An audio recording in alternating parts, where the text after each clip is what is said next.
لە مانگی تشرینی دووەمەوە بڕیارێکی ئیدارەی دۆناڵد ترامپ سەرۆکی ئەمریکا بۆ فرۆشتنی فڕۆکەی F-35 و جۆرەکانی چەک بە ئیمارات و بەحرەین جێگەی پرسیاری وڵاتانە کە تا ئێستا نەچۆتە بواری جێبەجێکردنەوە. مانگی تشرین یەکەمی ساڵی ڕابردوو وەزارەتی دەرەوەی ئەمریکا ڕایگەیاند فڕۆکەی شەڕکەری F-35 و سیستمی فڕۆکەی بێفڕۆکەوانی MQ-9 دەفرۆشن بە ئیمارات. ئەوەش لەلایەن زۆرێک لە دیموکراتەکانی کۆنگرێسەوە دژایەتی دەکرا.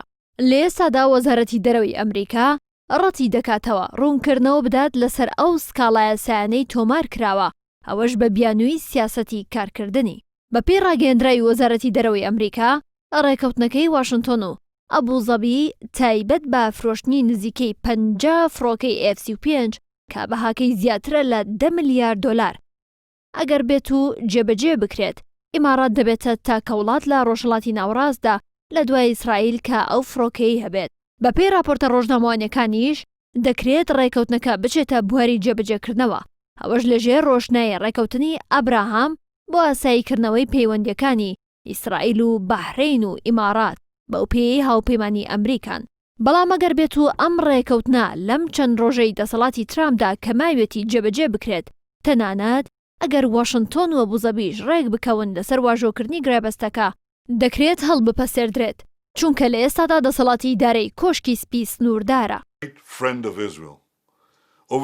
ئیسرائیلیش لای خۆیەوە نیگەرانی دەربڕیوە سەبارەت بە ڕێکەوتنەکە بەو پێی فرۆشتنی F-35 و هەر جۆرە چەکێکی دیکە پێگەی وڵاتەکە لە ڕۆژهەڵاتی ناوەڕاست و باڵادەستبوونی لە ڕووی سەربازیەوە لاواز دەکات.